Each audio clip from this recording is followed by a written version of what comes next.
Incoming audio transmission. Something's happening, Tenno.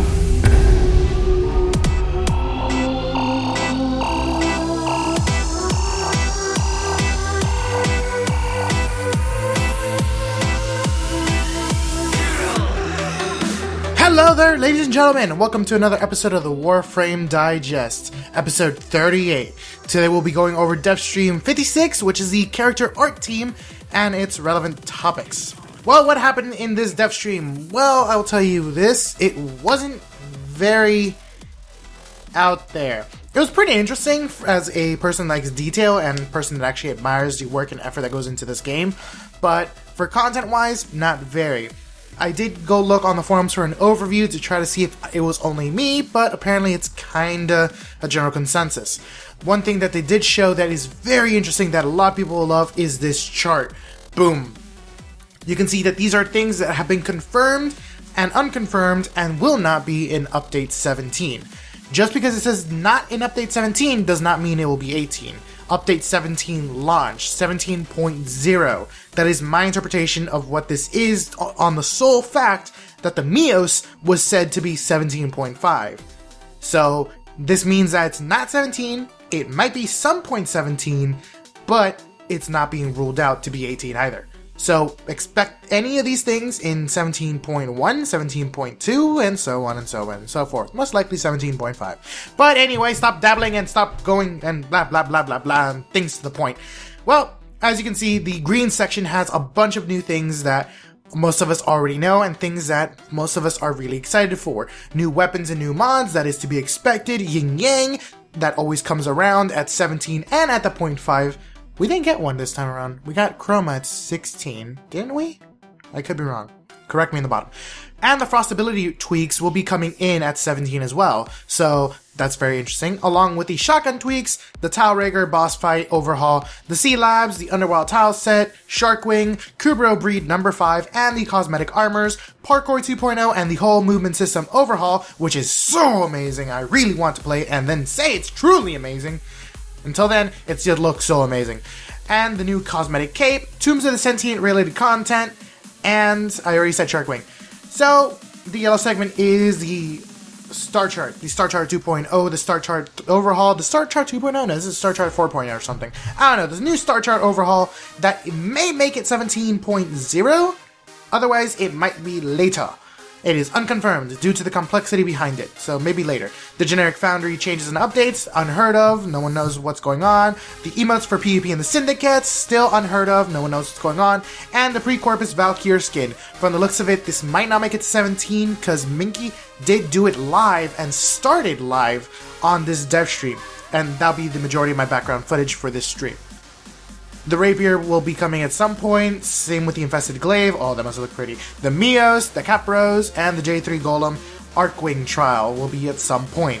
They did say some point 17 way back.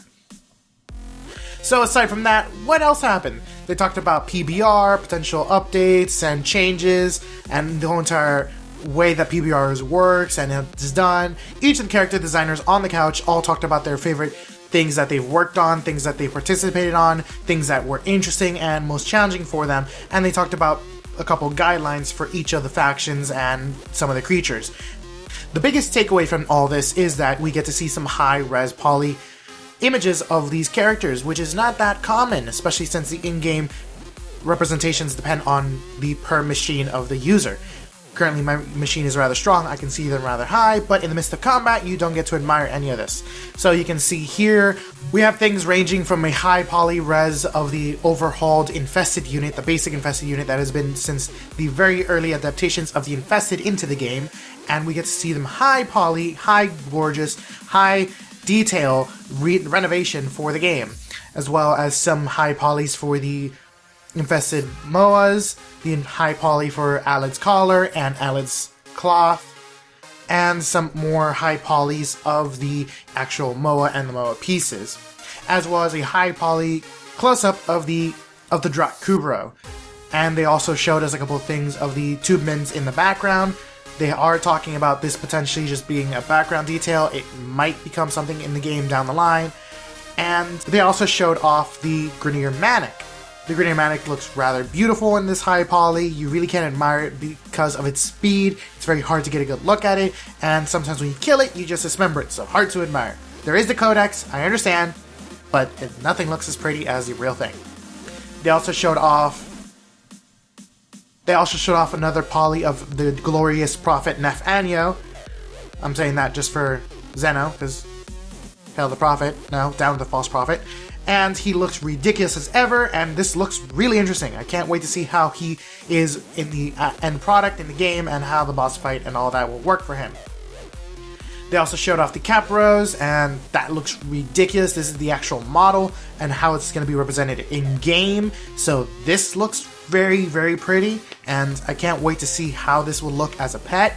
And the moment everything and blah blah blah, everyone's waiting for the actual work in progress models for Yin Yang. According to Minky, who was in the team, he says that this was a model he presented and it has gone through 4 or 5 different artists after him, so the iterations are slightly different and it looks just gorgeous and phenomenal. The end product is going to be something that the Tenno will love, and I just can't wait to see what it is. They talked about the dark version, which is this one right here, having 7 pieces of cloth fabric onto them. So this is a cloth nightmare for Steve. But overall, they have tested it, and it seems to be working rather fine. So this is going to be a very chauvinistic Warframe, and can't wait to get very chauvinistic with this. Aside from all that, again, they just talked about the guidelines for the design principle per faction, per unit, per area, references, and the whole entire process of it. They did talk about the full body Lotus being completely done, but she has not been implemented at all because her dress, which is kind of her throne at the same time, has still a lot of attachments and doodads that need to be fine-tuned and worked in. And that's about it, really. They did show off one little image at the very end that was just to be a grand teaser for all this, and it is just the sentient.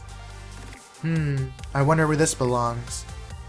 So, we'll see where this goes. Most likely this will refer back to the sentient content, or the Tombs of the Sentient related content that we saw at the chart, and we'll see what else is in for us next time. So, like, comment, subscribe, do all the good things down below, and tell me what you guys think. What are you excited? Was this a very interesting dev stream? Should I just stayed at home? Should I have stayed at work and not left early just to do this? So, tell me in the comment sections down below. I'm repeating myself, aren't I?